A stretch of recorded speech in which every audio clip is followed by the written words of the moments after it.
زمانہ قدیم کی بات ہے، ایک دور دراز علاقے میں زاہد نامی نوجوان اپنے والد ناصر کے ساتھ ایک ہی گھر میں زندگی بسر کر رہا تھا۔ ان کی گزر بسر ایک چھوٹی سی دکان پر تھی جہاں وہ دن بھر محنت کرتے۔ گھر میں صرف وہی دونوں تھے اور ان کا سہارا بھی ایک دوسرے کے سوا کوئی نہ تھا۔ رات کے وقت جب وہ گھر میں بیٹھتے تو ناصر اکثر اپنے بیٹے کو نصیحت کرتا، بیٹا موت کا کوئی وقت مقرر نہیں، اگر میں دنیا سے چلا بھی گیا تو یاد رکھنا تم اکیلے نہیں ہو، اللہ ہمیشہ تمہارے ساتھ ہے۔ کاروبار اللہ کے بھروسے پر چلایا کرو کیونکہ دکان محض ایک وسیلہ ہے، اصل راز اللہ کی رضا میں ہے۔ ہمیشہ ایمانداری اور سچائی کو اپنانا چاہیے، اس کی قیمت تمہیں اپنا سارا مال ہی کیوں نہ چکانی پڑے، اور بندوں کے ساتھ نرمی سے پیش آنا کیونکہ اللہ تمہیں اس وقت سہارا دے گا جب تمہیں کوئی سہارا دینے والا نظر نہیں آئے گا۔ زاہد نے باپ کی باتیں سن کر پریشان ہو کر کہا، بابا اللہ نہ کرے کہ آپ مجھے چھوڑ کر جائیں، اگر آپ نہ رہے تو میں کیا کروں گا؟ ناصر نے بیٹے کے سر پر شفقت بھرا ہاتھ رکھا اور مسکرا کر کہا، بیٹا یہی تو میں کہہ رہا ہوں، میرا جانا یقینی ہے لیکن تم کبھی اکیلا محسوس نہیں ہوگا، اگر تم اللہ پر بھروسہ رکھو وہی تمہارا نگہبان ہے، اور اگر اس پر یقین رکھو گے تو کبھی ناکام نہیں ہوگے۔ باپ کی نصیحتیں سن کر زاہد کے دل میں ایک سوال اٹھنے لگا، اگر میں محنت کروں، ایمانداری اختیار کروں اور لوگوں کے ساتھ نرمی برتوں تو پھر اللہ پر بھروسے کا کیا مطلب؟ آخر سب کچھ تو میرے ہی عمل سے ہوتا ہے۔ یہ سوچ کر وہ اکثر اپنے باپ کی باتوں کو نظر انداز کر دیتا، لیکن زاہد کو کیا معلوم تھا کہ اللہ اسے ایسے نظارہ دکھانے والا ہے جو اس کی زندگی ہمیشہ کے لیے بدل دے گا۔ اب زاہد کی زندگی بھی اس پر ہنس رہی تھی، لہٰذا وقت گزرتا رہا اور پھر وہ دن آ گیا جس کا ناصر ہمیشہ ذکر کرتا تھا۔ وہ دنیا سے رخصت ہو گیا۔ اب حقیقتاً زاہد کے پاس اللہ کے سوا کوئی نہ تھا۔ جب وہ دکان پر جاتا تو ہر چیز اسے باپ کی یاد دلاتی، گھر لوٹا تو تنہائی اس کا انتظار کر رہی ہوتی۔ چار دیواری میں اب صرف وہی رہ گیا تھا اور اس کے دل میں باپ کی باتیں گونجتی رہتی جنہیں وہ کبھی سنجیدگی سے نہیں ہی لیتا تھا۔ باپ کے بغیر زندگی مشکل تو تھی مگر جیسے تیسے گزر رہی تھی۔ زاہد نے خود کو کام میں مصروف رکھا مگر تنہائی کا احساس کبھی ختم نہ ہوا۔ کچھ وقت بعد اسے دکان کے لیے سامان لینے دوسرے شہر جانا پڑا جہاں سے کم قیمت پر مال خرید کر اچھا منافع کمایا جا سکتا تھا۔ یہ پہلا موقع تھا جب وہ باپ کے بغیر اتنا دور جا رہا تھا مگر کاروبار کی مجبوری تھی اس لیے ہمت کرنی پڑی۔ اسے کیا معلوم تھا کہ یہ سفر اس کے دماغ سوچیں ہلا کر رکھ دے گا۔ گھوڑے پر سوار امید کے سہارے وہ شہر کی طرف چل نکلا۔ راستہ طویل اور اجنبی تھا مگر پر امید تھا کہ منزل پر پہنچ جائے گا، لیکن جوں سورج اس کی امید بھی ڈگمگانے لگی۔ شام ڈل گئی، اندھیرا پھیلنے لگا اور زاہد پر تکون سوار ہونے لگا۔ مشکل یہ تھی کہ جو کھانے پینے کا سامان وہ ساتھ لایا تھا وہ بھی خشک صحرا میں ختم ہو چکا تھا۔ اب پیاس اور بھوک نے جسم کو کمزور کر دیا تھا مگر اس سے بھی زیادہ خوف اور ڈر نے اسے گھیر لیا تھا۔ یہ وقت تھا جب اللہ نے اپنی قدرت کا نظارہ دکھانا تھا۔ رات کے سناٹے میں دور کہیں گئے جنگل سے بھیانک آوازیں آ رہی تھی جیسے کوئی وحشی درندہ گھات لگائے بیٹھا ہو۔ گھوڑا بھی بے چین ہو چکا تھا، قدم ڈگمگانے لگے جیسے وہ بھی خطرے کو محسوس کر چکا ہو۔ زاہد نے ارد گرد نظر دوڑائی مگر ہر طرف بے رحم تاریکی تھی۔ اس نے خود کو تسلی دی، بس تھوڑی دیر اور شاید آگے کوئی محفوظ جگہ مل جائے، لیکن حقیقت اس کے تصور سے کہیں زیادہ خوفناک ہونے والی تھی۔ کچھ اور سفر کے بعد زاہد کی بھوک اور پیاس شدت اختیار کر گئی۔ اب وہ حیران اور پریشان تھا، سوچنے لگا کہ شاید میری موت یہی لکھی ہے۔ نہ جگہ ٹھیک تھی، نہ پانی اور کھانے کا کوئی ذریعہ تھا۔ بھوک تو کسی نہ کسی طرح برداشت ہو رہی تھی مگر پیاس نے اسے بے چین کر دیا تھا۔ وہ گھوڑے کو تیز بھگانے لگا مگر کچھ دور جا کر گھوڑا رک گیا۔ اندھیرے میں سفر ممکن نہیں تھا۔ خوف اور تکن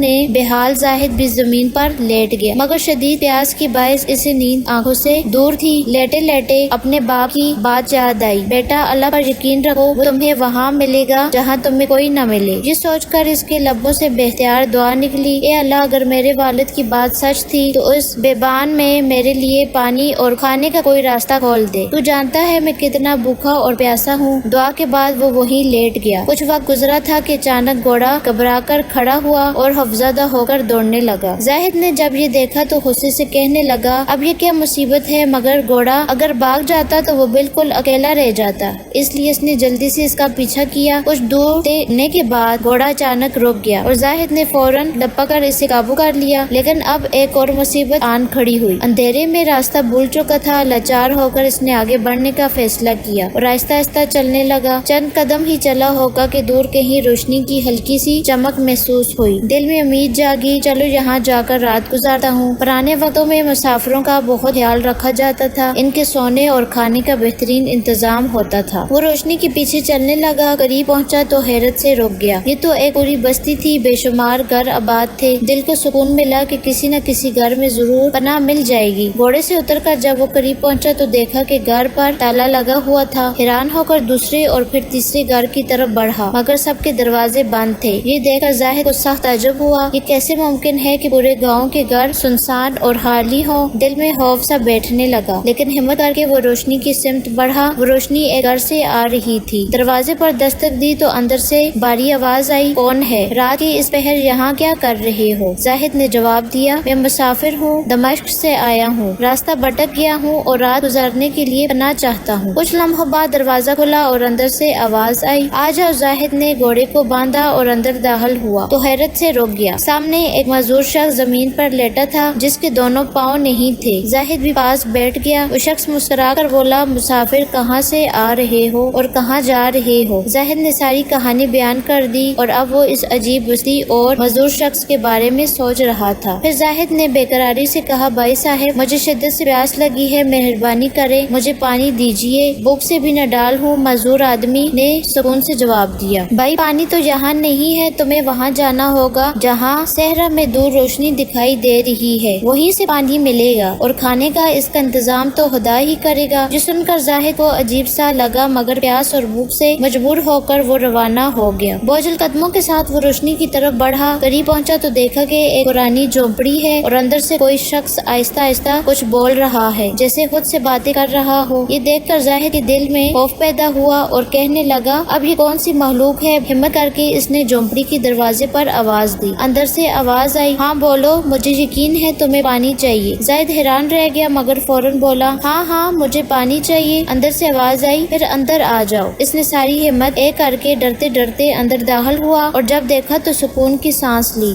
سامنے ایک بزرگ شخص نماز پڑھ رہا تھا۔ کم از کم یہ کوئی جن یا سیب نہیں تھا، اتنا تو اسے یقین ہوا۔ بزرگ نے نرمی سے کہا، بیٹا، جب انسان کا اللہ پر بھروسہ کمزور ہو جائے تب ہی وہ راستہ بھٹکنے لگتا ہے۔ پھر اشارہ کر کے کہا، وہاں پانی کا مٹکا رکھا ہے، اٹھاؤ اور چلو۔ زاہد نے مٹکا اٹھایا اور چل پڑا، مگر بزرگ کی باتیں اس کے دل میں گونجنے لگی۔ یہ شخص کیسے جانتا تھا کہ میرا اللہ پر بھروسہ کمزور ہے؟ اس سوچ نے اسے بے چین کر دیا، مگر وہ خاموشی سے واپس چلنے لگا۔ راستے میں اس نے سوچا کہ یہیں پانی میں پی لوں تاکہ پیاس کی شدت کم ہو جائے، مگر پھر ایک خیال آیا، معذور آدمی بھی تو پیاسا ہوگا، تھوڑا ہی فاصلہ رہ گیا ہے، وہاں جا کر دونوں پی لیں گے۔ یہ سوچ کر وہ تیز قدموں سے چلنے لگا، مگر جیسے ہی وہ گھر کے قریب پہنچا، اندھیرے میں دروازے سے ٹکرا گیا، توازن بگڑا اور وہ زمین پر گر پڑا۔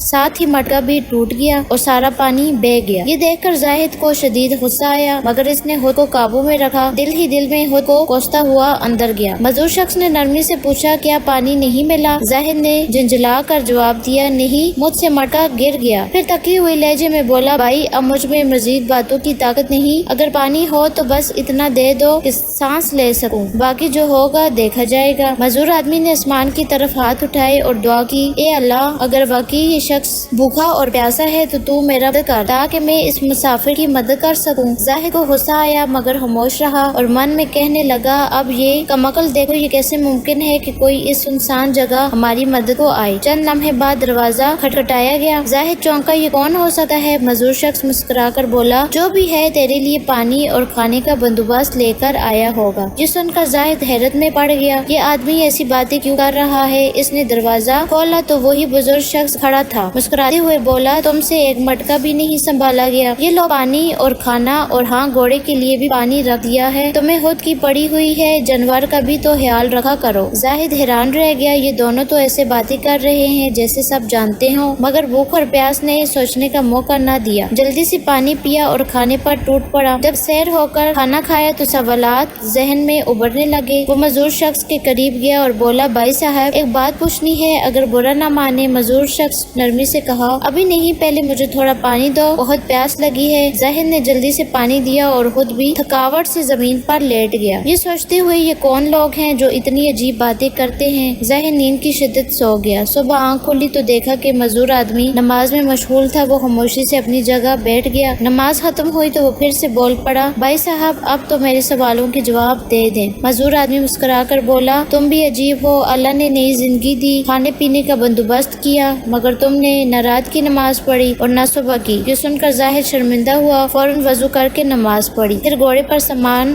رکھا اور چلنے لگا۔ مزدور شخص نے آواز دی، پوچھ لو جو پوچھنا ہے۔ زاہد نے حیرانی سے کہا، یہ بستی خالی کیوں ہے؟ مزدور بولا، یہاں بارش میں پانی بھر جاتا ہے، لوگ عارضی طور پر اوپر والے علاقے میں چلے جاتے ہیں، تو پھر تم کیوں رکے ہو؟ زاہد نے پوچھا۔ مزدور شخص نے کہا، میں جا بھی نہیں سکتا اور عبادت کے لیے یہ جگہ چھوڑنا نہیں چاہتا۔ پھر زاہد نے کہا، اور وہ بزرگ کون ہے؟ اللہ کا ایک نیک بندہ ساری رات عبادت کرتا ہے اور غریبوں کی مدد کرتا ہے۔ زاہد نے آخری سوال کیا، تمہیں اتنا یقین کیسے تھا کہ اللہ ہی کھانا بھیجے گا؟ مزدور ہنسنے لگا، اگر مالک سے نہیں مانگو گے تو کس سے مانگو گے؟ تمہاری تو پہلی رات تھی، میں 70 سال سے یہاں ہوں اور ہر وقت اللہ انتظام کر دیتا ہے۔ ایک بھی دن اللہ نے مجھے بھوکا نہیں رکھا، صرف کل رات کو تمہاری وجہ سے مجھے کھانا دیر سے ملا۔ پھر وہ بولا، اللہ پر بھروسہ رکھو، جب تم نے صحرا میں اللہ کو پکارا تو گھوڑا ڈر گیا۔ یہ مصیبت نہیں، رحمت تھی۔ جہاں تم نے رات گزارنی تھی وہاں سے کوئی زندہ نہیں آتا۔ اللہ نے تمہیں بچایا، وہ راستے بنانے والا ہے، چاہے صحرا ہو یا کوئی اور جگہ۔ راستے میں سے باپ کی باتیں یاد آئیں جو کہتا تھا، اللہ ہی مشکلیں دکھاتا ہے اور حل کرتا ہے۔ اللہ پر بھروسہ کرنے والوں کو اللہ وہی ملتا ہے جہاں سے کوئی نہ ملے۔ اس واقعے کے بعد زاہد کا یقین مزید پختہ ہو گیا اور وہ ہر کام اللہ پر بھروسہ کر کے کرنے لگا۔ اس کہانی سے ہمیں یہ سبق ملتا ہے کہ اگر ہم اللہ پر کامل بھروسہ رکھیں تو کبھی مایوس نہیں ہوں گے۔ ہماری سوچ محدود ہے مگر اللہ کے فیصلے بے عیب اور حکمت بھرے ہوتے ہیں۔ ہر آزمائش یا تو ہمارے گناہوں کا کفارہ ہوتی ہے یا امتحان یا پھر ہدایت کا ذریعہ، لہٰذا اس پر صبر کرو، اللہ سننے اور دیکھنے والا ہے۔ اگر آپ کو یہ کہانی اچھی لگی ہے تو ہمارے چینل کو سبسکرائب کر کے گھنٹی کا بٹن ضرور دبائیں اور ویڈیو کو لائک اور شیئر کرنا نہ بھولیے گا۔ آپ کے تعاون کا شکریہ۔